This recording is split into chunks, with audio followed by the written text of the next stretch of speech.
Bem-vindos a mais um Fut Talks, um espaço do pensar estratégico no futebol. Todas as terças-feiras recebemos aqui personalidades que contribuem e estão nessa indústria para ajudar o futebol brasileiro, para apoiar a progredir, a ser cada vez mais competitivo.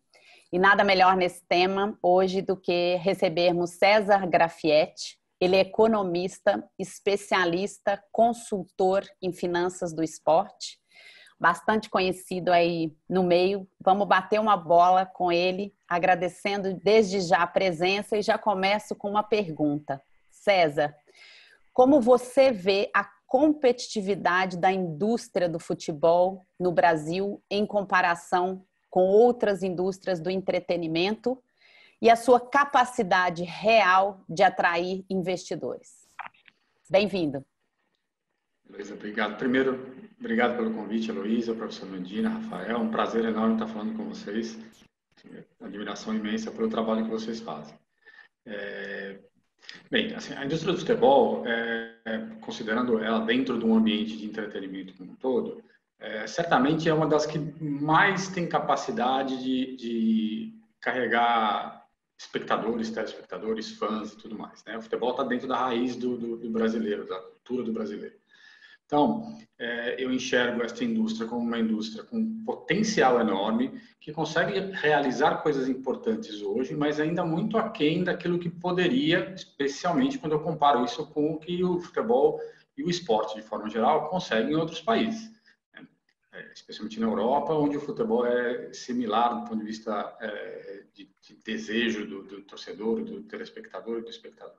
Então, ela é potencialmente grande, ela é potencialmente muito maior do que é. Hoje ela representa aí 0,7 do PIB brasileiro, mas certamente ela poderia representar 1,5, 2, representa aí 150 mil empregos diretos e indiretos, certamente poderia representar 300 mil. Então, tem um potencial enorme porque ela é a única indústria de entretenimento que tem um fã efetivamente fiel. Eu sempre brinco que ele é mais que um consumidor. Que o consumidor vai no restaurante e é mal atendido, ele não volta mais. O torcedor, ele vai no estádio e não é bem atendido, o time dele não joga bem, ele não gosta da gestão, mas ainda assim ele está lá todo ano, todo jogo, toda partida, acompanhando e entregando um pouco dele para o negócio do esporte, do futebol em si. Então, é uma indústria com potencial gigantesco e que precisa trabalhar um pouco melhor isso para continuar evoluindo. Nessa mesma linha ainda, César, excelente essa sua visão, eu coloco a pergunta, se é uma indústria, né, de paixões e milhões, e com essa perspectiva que eu concordo totalmente com você, mal explorada na geração de receitas e mal gerida nos investimentos e na gestão de gastos, né, de despesas, faz muita diferença se comparada com outras indústrias a própria visão estratégica, né? A sensação é que essa paixão, né, poderia ser dosada com uma visão estratégica para vir mais milhões, emendando aí na sua própria resposta. Como é que você vê a visão estratégica dos clubes mais bem-sucedidos em comparação com os outros clubes dessa indústria? Bom, a gente precisa primeiro contextualizar a história do controle do modelo acionário, né? O modelo associativo, ele já não permite, por natureza, né, um planejamento de prazos mais longos, né? Infelizmente, a cabeça do dirigente, né, de quem gere o futebol, ela está muito voltada para aquele período entre eleições. Então, você tem lá 3, 4 anos para fazer alguma coisa e se transformar no nome marcante para a história do clube. Isso não permite, normalmente, que você consiga criar ali um ambiente de planejamento de 10 anos, 15 anos, alguma coisa que garanta uma evolução constante e evite essas oscilações tão grandes que a gente vê no futebol. Num ano o clube briga para ser campeão ou até campeão, no ano seguinte ele cai para a Série B. É o caso do Cruzeiro, é um caso muito claro nesse sentido. Dá para ser diferente? Claro que dá. Se você montar estatuto, se mudar a visão de quem faz o clube e transformar a disputa política numa disputa por estar no poder, estar no comando e não por pensar o comando, acho que isso pode ser uma evolução natural, mesmo num ambiente associativo. Mas você criar comissões que possam planejar o clube para 10 anos e quem assumir o poder durante este período for capaz de simplesmente executar funções e atividades dentro de uma linha mestra de um planejamento de longo prazo, a coisa pode funcionar. Me parece hoje, alguns clubes como o Flamengo, como o Palmeiras, como o Grêmio, têm essa característica. O Atlético Paranaense, os clubes do Nordeste também. Eles têm essa característica de tentar se planejar em um prazo mais longo e quem estiver no comando simplesmente segue esta direção. Mas é muito difícil você fazer isso num ambiente político, onde a cada 3, 4 anos tem lá uma disputa entre grupos para tentar tomar o poder e ser melhor do que foi o outro. Acho que o ambiente ele dificulta este processo nos clubes brasileiros. Antes de passar para o Medina, só reforço aí um comentário. Nós tivemos o privilégio, a Universidade do Futebol, de passar no 2019 dentro do Clube Atlético Paranaense. E foi uma surpresa incrível estar ali, né? Nessa linha que você falou, com Petralha, Paulo André, Márcio Lara e toda a administração vendo uma visão de 30 anos já, né? Terceira onda da estratégia, ter o privilégio de conduzir um processo da nova onda estratégica e ver os resultados, né? Eu acho que você acabou de dar. Excelente. Vou passar a bola para o Medina. Obrigada. César, o relatório Itaú BBA, ele existe há 10, 11 anos, né? Eu imagino as dificuldades do primeiro relatório, né? Dada a qualidade, né, das informações que você não obtinha, talvez, né? E queria obter. Como é que você vê a evolução da qualidade das informações dos clubes ao longo desse período? Professor, são 11 anos e você tem toda a razão, né? O primeiro relatório, os balanços saem por lei até abril, né? Até o fim de abril. O primeiro relatório foi divulgado em novembro daquele ano. Então, até a gente conseguir, de fato, todos os balanços, até conseguir padronizar as informações, foi muito difícil. Foi um processo bastante duro. Isso porque, assim, na época eu já tinha 20 anos de experiência no mercado, e já lidava com balanços de todas as outras indústrias no Brasil. Então, foi muito complicado. É um processo que foi evoluindo muito bem, né? Eu diria que assim, a nota no começo desse trabalho, desse processo, era uma nota 2, hoje nós já temos uma nota 7,5, 8. Os clubes evoluíram muito em diversas funções, diversos campos, né? Seja na qualidade dos balanços apresentados, na melhor qualidade das auditorias, nas aberturas que eles fornecem. E isso é um trabalho que talvez o relatório tenha ajudado a fomentar, mas o torcedor e a imprensa, de forma geral, a partir desses relatórios, a partir de trabalhos como a Universidade do Futebol faz, de formar e de incentivar pessoas a pensarem em esporte, fizeram com que os clubes tivessem que necessariamente começar a divulgar informações além daquelas básicas, né? Então, clubes hoje em dia divulgam relatório de gestão, divulgam balanços trimestrais, né? Você tem um pouco mais de clareza e eles têm que se explicar o tempo inteiro. Então, o processo, nesse sentido, foi um processo interessante de evolução muito claro. Acho que a gente ainda está aquém do que seria o ideal. Se tiver, por exemplo, a Juventus aqui na Itália como um exemplo, um benchmark, acho que a gente está atrás ainda. Mas, certamente, evoluímos bastante ao longo desse período. Uhum. César, eu assim, ampliaria até essa pergunta, né? Porque eu vejo, hoje já existem vários relatórios, né? Você talvez tenha sido pioneiro, mas hoje a gente já vê aí vários relatórios, né? Da Ernst Young, da Sports Value, da Pluri, né? Enfim, entre outros aí que eu acho que é bom, né? Porque a gente começa a ter vários ângulos até às vezes de análise, né? Mas eu ampliaria pelo seguinte: todos esses relatórios, né? E a gente nota cada vez com mais qualidade, né? Eles se prendem a um foco nas grandes equipes do futebol brasileiro, né? Série A, um pouco da Série B, né? Mas no Brasil a gente tem aí centenas de clubes profissionais, né? Que fazem parte da indústria do futebol, da cadeia produtiva do futebol, né? Como é que você vê a possibilidade concreta de a gente ampliar esse diagnóstico, né? Que é fundamental para a gente buscar essa saúde no ecossistema do futebol? Como é que você vê essa possibilidade concreta de ampliar, né, esse diagnóstico, né, para toda a cadeia?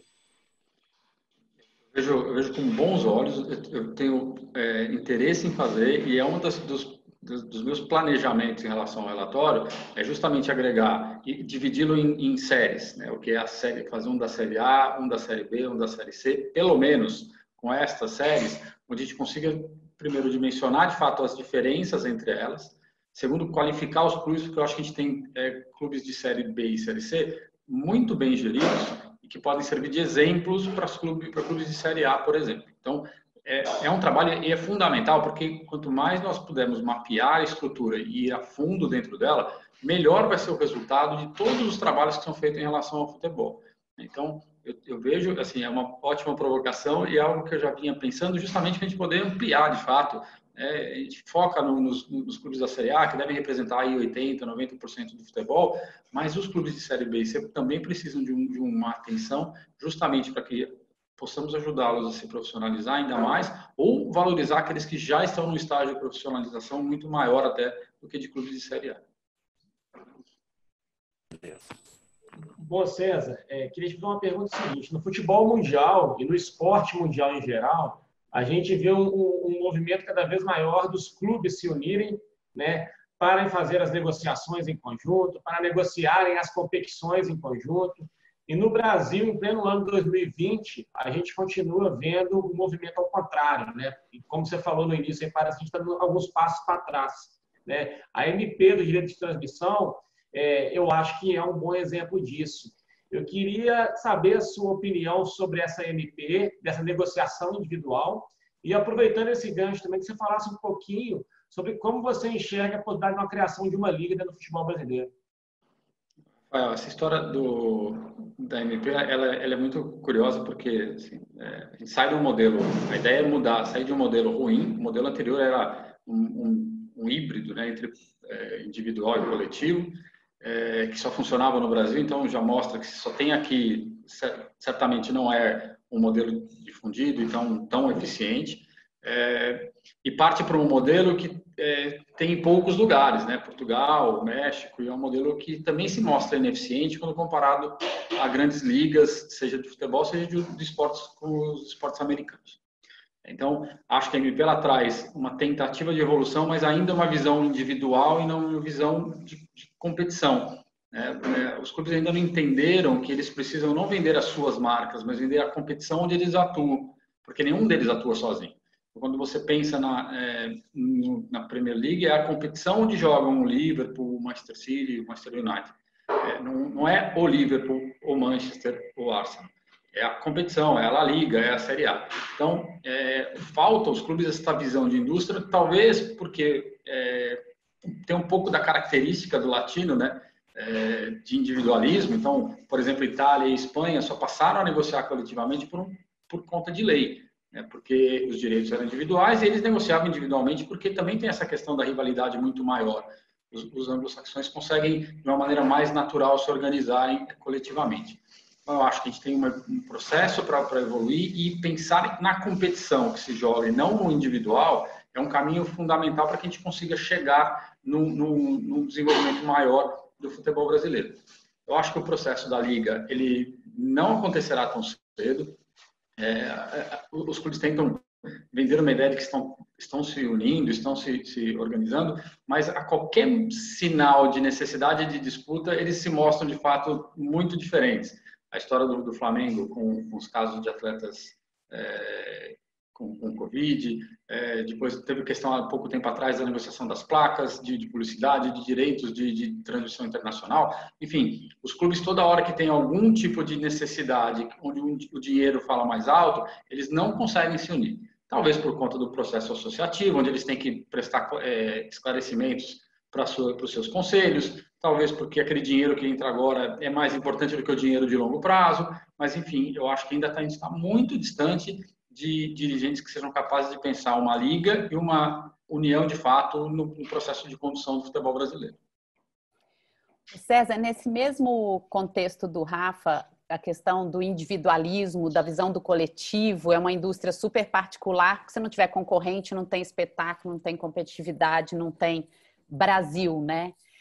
E o que a gente vê também aí nessa questão do coletivo e do individual é um histórico de perdões, um histórico de renegociações de dívida e um histórico que não privilegia com toda a sua potência quem é responsável, quem já atua num fair play, quem tem gestão. Quer dizer, começa a despontar, mas quase que é muito sofrido, né? Os exemplos que você deu. Como é que você vê isso de verdade daqui para frente em relação àqueles clubes que já mudaram de patamar do ponto de vista de gestão, de responsabilidade, de cuidar da estratégia, da gestão e da gestão financeira? Elis, até pelo acompanhamento que eu tenho feito nesses últimos 11 anos, dá para começar a perceber que a gente não fala mais em clube grande e clube pequeno. A gente começa a falar em clube organizado e clube desorganizado. Você vai começar naturalmente a ter essa divisão, onde os clubes organizados vão acabar se perpetuando nas disputas em detrimento dos outros que ficam patinando em cima dos seus erros.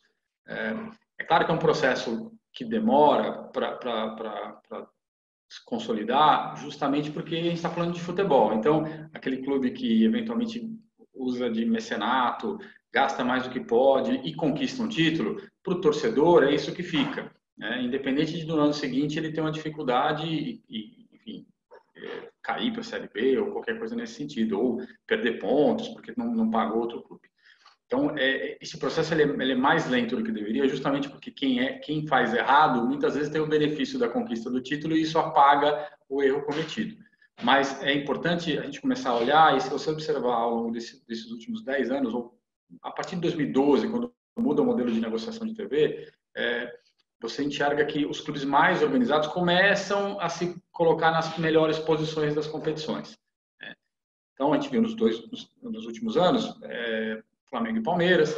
O Corinthians tem muita receita, mas ainda é desorganizado, acabou chegando no Campeonato Brasileiro. As conquistas de Copa do Brasil, tirando o caso do Cruzeiro, que gastou muito, mas o Atlético Paranaense ano passado já mostrou que um desempenho eficiente ele pode trazer resultados dentro de campo também. Então, eu acho que é uma insistência. Com o tempo, a gente vai começar a observar efetivamente Fortaleza, Ceará, Atlético Paranaense, Grêmio, essa turma toda que é organizada, ocupando espaço de quem? Do Santos, do São Paulo, do Internacional, do Vasco, do Botafogo, clubes que ainda que não conseguiram mudar a chave e se verem como clubes que precisam se organizar. Demora, mas eu acho que o tempo ele vai carregar esses clubes para uma condição melhor do que eles têm hoje. O Fortaleza acho que é um belíssimo caso, o Atlético Paranaense já é um clube que já está na frente, mas o Fortaleza tem crescido consistentemente e eu acho que ele é o próximo da fila a encostar aí na turma de cima e começar a disputar por posições mais relevantes.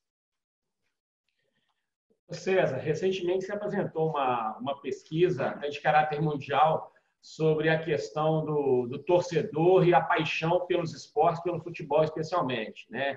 E essa pesquisa, se eu não me engano, mostrou que 38% das pessoas têm um interesse muito alto no futebol no mundo, né, nos principais países. No Brasil, esse número é ainda maior, 46%. Mas, por outro lado, no Brasil, mostrou que 23% dos torcedores já têm um time europeu como o primeiro time, como, entre aspas, o time do coração. Se você fosse um gestor no futebol brasileiro, de um grande clube aí, o que você trabalharia nessa base de torcedores para tentar mudar esse perfil ou, mais ainda, aproveitar essa base de fãs que ainda é enorme, né? É muito grande no Brasil. É uma pesquisa que foi divulgada pela ECA, que é a Associação de Clubes Europeus, né? E é interessante como no Brasil os fãs eles acabam sendo mais fãs até do que em outros países. Acho que tem uma ligação muito forte, efetivamente, do torcedor com os clubes. Acho que o grande ponto, a gente acaba sempre... O Brasil é um país de puxadinhos, né? Então, você vai resolvendo um probleminha aqui, outro ali e tal, mas você nunca pensa no todo. E o futebol é um bom exemplo disso. A gente precisa, primeiro, sozinho, nenhum clube vai conseguir chegar nesse ponto de mudar a relação dele com o torcedor. Pode ser eventualmente, mas no longo prazo isso não acontece, porque, de novo, a Heloísa comentou bem, é uma competição. Se não tiver adversário, não tem o seu time. Se tiver só um time indo bem, perde a graça o campeonato. Então, a gente precisa reformar o futebol, né? Precisa reformar a estrutura do futebol. E começa por onde? Começa pelo jogo. Os torcedores, especialmente os mais jovens e tudo mais, gostam do futebol europeu pela qualidade do que eles veem em campo. Enquanto isso, a gente só vê críticas em relação à qualidade de treinador, à qualidade de elenco, à qualidade das partidas. A gente já evoluiu muito em termos de estrutura, por exemplo, de estádios. Os estádios hoje no Brasil são bem melhores, né, do que eram há 10 anos. Acho que a Copa do Mundo ajudou muito isso nesse sentido.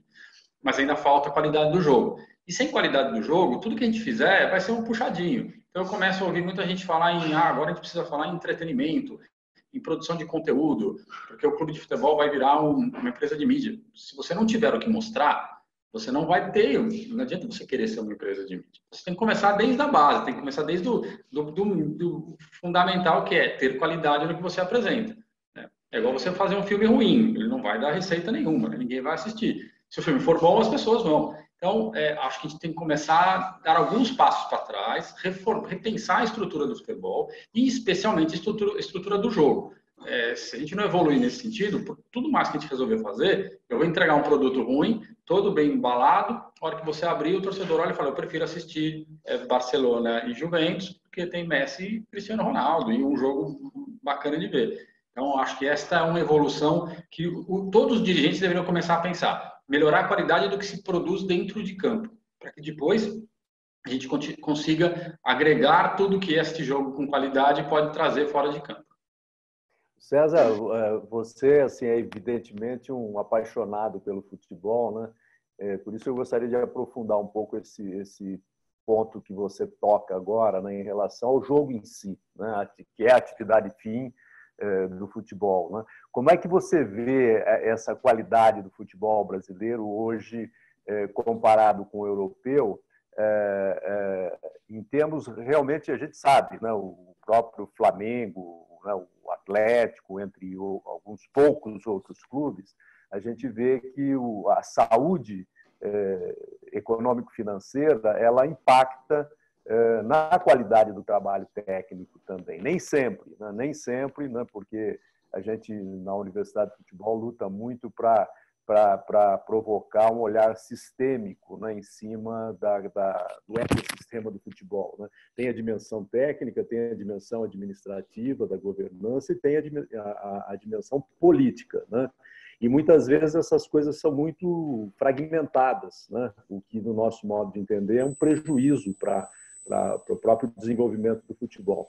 Mas falando especificamente sobre o jogo em si, né, que eu sei que você é um apaixonado pelo jogo, mesmo pelos aspectos técnicos, vamos dizer assim, do jogo, o que você acha que pode ser feito, de que forma essa saúde dos clubes pode também repercutir de forma mais impactante na qualidade dos nossos atletas, das nossas equipes, dos nossos treinadores? Como é que você vê isso?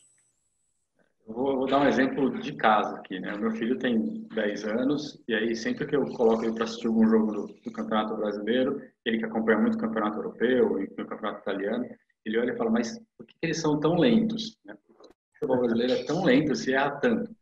Eu falo, calma, né? Não é bem assim, eu tento mostrar para ele que tem uma série de outros benefícios do futebol brasileiro. Então, eu estou com ele, viu, César? Estou com ele. Eu não consigo argumentar muito contra a visão que ele tem, mas tento trazer outros aspectos, especialmente mostrar que os jogadores brasileiros têm talento natural, tanto que eles se destacam no futebol europeu. Mas o futebol brasileiro... E aí, eu acho que é um problema, quando a gente sempre fala em gestão, o pessoal, quando me fala em gestão, pensa só em balanço, em números, e eu insisto, a gente sabe bem aqui, gestão é a soma das duas coisas, é o que tem dentro de campo, o esportivo, com o fora de campo. A gente tem falado muito em gestão fora de campo, está ignorando que dentro de campo eu preciso ter melhor formação de treinadores, melhor formação da base, uma estrutura melhor de jogo, um pensamento melhor de jogo. Né? A gente vê muito essa questão do treinador no Brasil. Por que se troca tanto com o treinador? Primeiro que a gente não tem uma estrutura de gestão esportiva eficiente. Né? Você não tem um diretor técnico que entenda do jogo, que pense a cultura esportiva, que saiba quem ele está contratando, que jogo esse treinador vai fazer de acordo com o elenco que tem. Aí você não tem um elenco equilibrado. Né? Tem um treinador que normalmente varia o jogo de acordo com o cenário. Então, ele chega para jogar para frente, o time perde 3 partidas, ele já se fecha todo, já joga no contra-ataque, já fica trocando bola de um lado para o outro. Na Europa, quando você contrata um técnico, você sabe o que ele vai entregar. Ele vai trabalhar durante a semana e aquele jogo que ele pensa, ele vai colocar em prática. O Pirlo acabou de ser contratado pela Juventus, entregou o trabalho dele de formação como treinador UEFA Pro, e no trabalho está descrito o que ele pensa sobre o jogo. Na primeira partida que a Juventus faz no Campeonato Italiano, está tudo ali. Você enxerga em campo tudo que ele escreveu. Porque ele pensou, ele estudou. O De Rossi acabou de jogar futebol, encerrou a carreira, convidaram ele para treinar a Fiorentina e ele falou, eu vou estudar primeiro, não posso treinar. Então, acho que a gente começa daí, da visão de que o futebol ele precisa ter uma gestão eficiente em cima, né? Um diretor técnico que entenda o clube, uma estrutura de contratações eficientes, até para usar melhor o dinheiro que tem. Não adianta você contratar sem pensar o que você está contratando. Então, hoje tem o uso de tecnologia, de scouting, de análise de desempenho. Tem uma série de ferramentas e instrumentos que vão possibilitar você contratar melhor um treinador, gastar menos na contratação do elenco, ser mais eficiente na formação desse elenco, e aí, com isso, você consegue ir, aos poucos, melhorando a qualidade do jogo. Porque aspecto técnico e qualidade técnica o atleta brasileiro tem. Quando ele chega na Europa, ele tem que aprender mas tem que aprender a entender o jogo, a dinâmica do jogo. O Paquetá sofreu muito aqui no Milan porque ele não entendia onde jogar. Qualidade ele tem, mas ele não conseguia entender onde jogar. Então, acho que o que precisa é associar esses aspectos de gestão que a gente conhece fora de campo, transferir para dentro de campo e tornar mais eficiente o uso do dinheiro e, com isso, melhora a qualidade do que você tem dentro de campo. Hello. César, emendando de novo nas oportunidades, que foi aí nossa primeira conversa que você trouxe, eu esses dias estava com a Ana Paula Bogos, que é a vice-presidente da RAP no Brasil, e falando dos momentos de consumo, como isso está evoluindo, que a digitalização está trazendo coisas pouco óbvias no passado, como, por exemplo, grandes vendas durante eventos, né? Pedido de comida. Então, a gente estava deslocando. E, recentemente, a gente viu, vindo aí, inclusive, um vídeo indiano de como o valor do patrocínio, como isso está se dando na interação das mídias digitais e gerações de receitas inesperadas, inclusive engajamentos mais importantes, quando você faz o link aí na sua telinha para a marca, enfim. Eu, particularmente, nós da Universidade do Futebol, acreditamos muito nesses novos formatos e com redução, né, todas as consequências do que você fala também bastante aí, redução dos valores de mídia, do que vai vir da TV, dos valores de ticket, várias coisas, se abre essa outra janela. Como você vê isso? Quão pronto estamos? E se a gente projetar 5 anos, como você desejaria que estivéssemos nesses aspectos de geração de novas receitas e novos negócios? E por que não terminar falando também da gestão e uso correto das despesas e da responsabilidade nos custos? Um ponto, Elisa. Eu acho que a gente precisa sempre usar os bons exemplos, né? Então, quando a gente olha na Europa, você vê clubes de todos os perfis buscando alternativas de receita além do básico, além do óbvio, né? E este uso, especialmente do relacionamento do torcedor com as marcas que os clubes têm, é fundamental para você agregar receitas que são de fato inesperadas.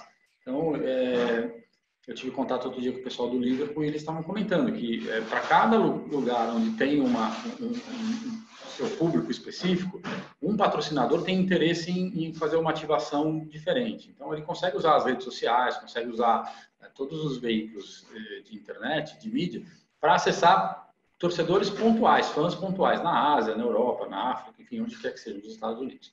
Então, acho que a gente tem um caminho imenso no Brasil para ser explorado, à medida que o brasileiro ele é uma das populações que mais usa a internet, que mais está conectado e que mais gosta de futebol. Então, o que falta? E que alguns clubes têm feito muito bem, têm caminhado muito bem nesse sentido, como, por exemplo, o Flamengo, que tem uma estrutura muito, muito boa do ponto de vista de gestão de conteúdo, aproveitar o momento, aproveitar que o país é um país muito grande, é um país continental, não dá para você, sem tendo sede no Rio e torcedor no Brasil inteiro, não enxergar e não olhar essas oportunidades de acessar todo mundo que está fora e que gosta do clube. Então, eu acho que tem um potencial grande de conseguir vender bem a sua marca, tá? Trazer outros patrocinadores que não estejam vinculados exclusivamente a aparecer na camisa durante o jogo, né? E criar situações de contato e relacionamento com torcedores fora da sua região base. Acho que a gente tem um caminho enorme para evoluir ainda. Vejo alguns clubes fazendo, especialmente o Flamengo, e outros pensando ainda, estão um pouco atrás nesse sentido, né? Acho que o Brasil ainda tem um potencial para explorar que não está conseguindo explorar. Talvez em 5 anos, à medida que a gente consiga enxergar um pouco melhor o que está sendo feito fora e os resultados que especialmente o Flamengo tem feito, talvez os outros clubes acordem para este momento e consigam agregar essas receitas que são receitas de fato que hoje não existem no imaginário do dirigente. Tá? Do ponto de vista de gestão, se a gente for pensar em 5 anos, eu acho que a gente vai ter boas evoluções pela frente. A gente deve ter um modelo de fair play financeiro sendo implantado agora em 2020 e 2021. Isso vai forçar os clubes de alguma maneira a tentar se organizar, a tentar se equilibrar financeiramente, e isso vai gerar uma necessidade de, com menos dinheiro disponível para gastar, né? Ou seja, só o dinheiro que ele tem, né? E não aquele dinheiro em excesso, que vira dívida, que vira atraso, os clubes vão ser obrigados a usar outras ferramentas e uma gestão mais eficiente para poder montar os seus elencos, enfim, e disputar as suas competições. Talvez isso tire um pouco daquela falsa sensação de competitividade do Campeonato Brasileiro. Porque o clube que fatura 200 quer gastar igual um que fatura 500, isso gera uma competição, mas gera um problema para o futuro. Talvez você tenha que equacionar esses gastos e eles vão demandar necessariamente maior eficiência no uso do dinheiro. Então, e maior eficiência é isso que eu falei, não precisa ter um elenco de 60 atletas, você pode ter um elenco de 30, você pode usar melhor a base, formar melhor essa base, e aí com isso você gasta menos e pode conquistar melhores resultados do que hoje, com elencos estão inchados e caros. Eu enxergo o futebol com um potencial grande de recuperação nos próximos anos, à medida que as dificuldades vão colocar aos dirigentes a necessidade de se ajustarem, e porque continuar repetindo os erros que cometeram até agora não vai levar clube nenhum a um outro nível de desempenho. Eu queria te agradecer, mas antes você me deu um gancho. Tive o privilégio de morar na Itália um tempo. Eu era diretora de marketing de uma grande multinacional, a Tetra Pak, e ficava o tempo inteiro convencendo o mundo de que marketing não é despesa, é investimento. Então, eu acho que você traz uma fala maravilhosa, que a dificuldade, né, vai profissionalizar, eu acho que junto com o conhecimento, que a gente acredita muito. E eu deixaria essa frase, né, que marketing como investimento e não como despesa é um grande alavancador desse futuro dessa indústria. Super obrigada pela sua fala, pela sua presença, uma grande aula, e eu acho que quase, além de tudo, um manual. Acho que se as pessoas começarem, os clubes assistirem, tem muita ideia, muita coisa para ser feita. Super obrigada em nome da Universidade do Futebol. Peço só Medina, Rafa, antes das suas palavras finais. Não, só queria agradecer, César. Realmente uma aula. Eu acompanho você aí, tudo que você escreve, e realmente é um privilégio ler as suas matérias e ouvi-lo sempre. Muito obrigado aí pela presença. Da mesma forma, César, agradecer, né, essa oportunidade que você nos dá aí de explorar aí esses seus estudos, as suas pesquisas, o seu conhecimento, né, e análise né, criteriosa que você faz dos temas do futebol. Nós só temos que agradecer aí mais uma vez a sua gentileza em nos conceder essa entrevista. Bom, Heloísa, professor Medina, Rafael, eu que agradeço a oportunidade de conversar com vocês, com os alunos da universidade, com todos que acompanham o trabalho que vocês fazem. Eu acho que quanto mais pessoas estiverem falando e tratando o futebol de uma forma objetiva e propositiva, né? Às vezes as críticas elas vêm, mas elas têm um propósito de ajudar na evolução. Então, quanto mais pessoas estiverem com essa mentalidade, mais a gente vai conseguir fazer com que a indústria evolua. E eu concordo plenamente com a Luísa, marketing não é gasto, marketing é investimento, né? Ela vai trazer dinheiro no futuro, ou até o mais rápido possível. Então, a gente precisa ter essas mentalidades, precisa ter essas coisas, esses mantras mais dentro do futebol, e aí quanto mais a gente estiver falando sobre isso, melhor para a indústria. Obrigado pela oportunidade, um grande prazer falar com vocês.